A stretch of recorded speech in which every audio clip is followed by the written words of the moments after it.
સોનગઢના bridge હવે મોતના ખાડા બન્યા। સોમા કંપનીની ગંભીર બેદરકારી સામે નગરજનોમાં ભારે રોષ। જવાબદારો સામે કડક પગલાંની માંગ।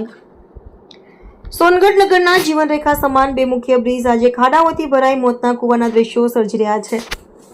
વાહન ચાલકો માટે આ બ્રિજ પરથી પસાર થવું દરરોજ એક જોખમી સાહસ બની ગયું છે।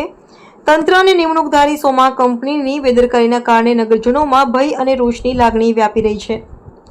આ ખાડાઓ દરરોજ સરકારી અધિકારીઓ, પાલિકા સભ્યો અને ધારાસભ્યશ્રીઓની નજર સામેથી પસાર થાય છે, છતાં કોઈ નોંધપાત્ર પગલાં લેવાતા નથી।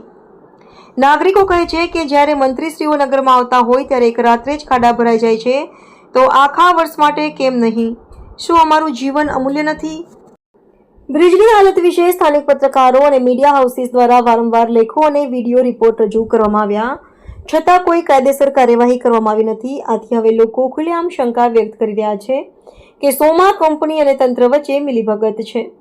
નાગરિકો પ્રશ્ન ઉઠાવી રહ્યા છે કે જ્યારે ટોલ ટેક્સ અને ટેક્સ પેમેન્ટ સતત થઈ રહી છે, તો પછી રસ્તા પેચવર્ક વગર કેમ છોડવામાં આવે છે?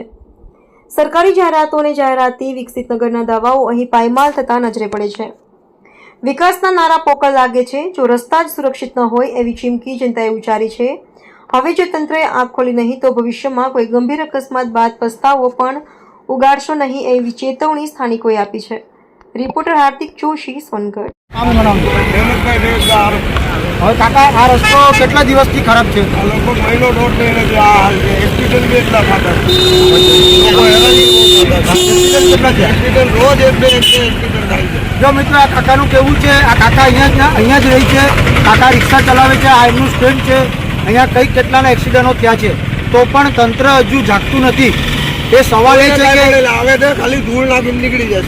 સવાલ એ છે કે તંત્રને કેમ પડી નથી, સરકારી અધિકારીઓને કેમ પડી નથી, કેમ સોમાવાલાથી ગભરાય છે? પ્રશ્ન એ છે, સોનગઢ નગરની જનતા આ પ્રશ્ન પૂછી રહી છે કે સરકારી તંત્ર કેમ કંઈ કરી નથી રહ્યું।